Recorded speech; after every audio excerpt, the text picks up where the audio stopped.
The Chinese called them Xiongnu, and ancient Indian texts referred to them as the Hunas. These warrior-like nomadic people descended from the Central Asian steppes to the regions of Gandhara and Bactria around the 4th century AD. With their fast-moving horses and deadly arrows, they became a menace to both the Sasanian and Gupta empires. By the end of the 4th century AD, the Huns invaded the territories of the Guptas. However, a Gupta prince named Skandagupta led his armies and defeated them on the frontiers, temporarily checking their power. Despite this setback, the Huns, also known as the Kidarites, eventually established their rule over the regions of Gandhara and Bactria. But the Kidarites lost their power to another Hunnic group, the Alchon Huns, who rose to power in the region. The Alchons were different from other Hunnic people due to their elongated skulls, a result of their practice of shaping their skulls in a deformed way, making them distinct and fearsome. Under their king, Kingala, they became the overlords of the Kidarites and the region of Gandhara and Bactria. However, it was King Toramana, a prominent ruler among them, who would lead his deadly armies into the heartland of India.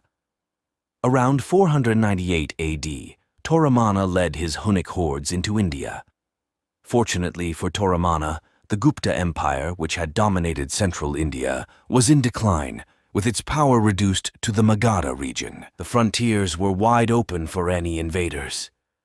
Seizing the moment, Toramana invaded with brutal force, burning villages and massacring people. He reached Mathura and captured it without any resistance. Capturing Mathura, he marched his armies to the Iran region, where he met resistance from Indian princes. Mathra Vishnu and Danya Vishnu, two brothers, confronted Toramana with their armies, but Toramana emerged victorious in battle, with Mathra Vishnu perishing. After the First Battle of Iran, Toramana's armies reached Gujarat, leading to most of central India falling into the hands of the Huns and becoming part of Toramana's Hunnic kingdom. However, Toramana always feared a Gupta counterattack from the Ganges region, which was still held by the Guptas. To prevent this, he marched with his army to conquer the Guptas. On the way, he destroyed the city of Kaushambi, one of the prominent cities of the Guptas. Kaushambi was burned down to ashes, never to rise again from its devastating destruction. The city of Kashi also fell to the Hunnic king, and the Gupta king was defeated, becoming a tributary to him. But the resistance against the Huns are not died out. A prince who called Bhanugupta and Goparaj will arose against Toramana on the region of Malwa or Erna. But Toramana crushed this uprising with brute force, eventually establishing his rule over western and central India.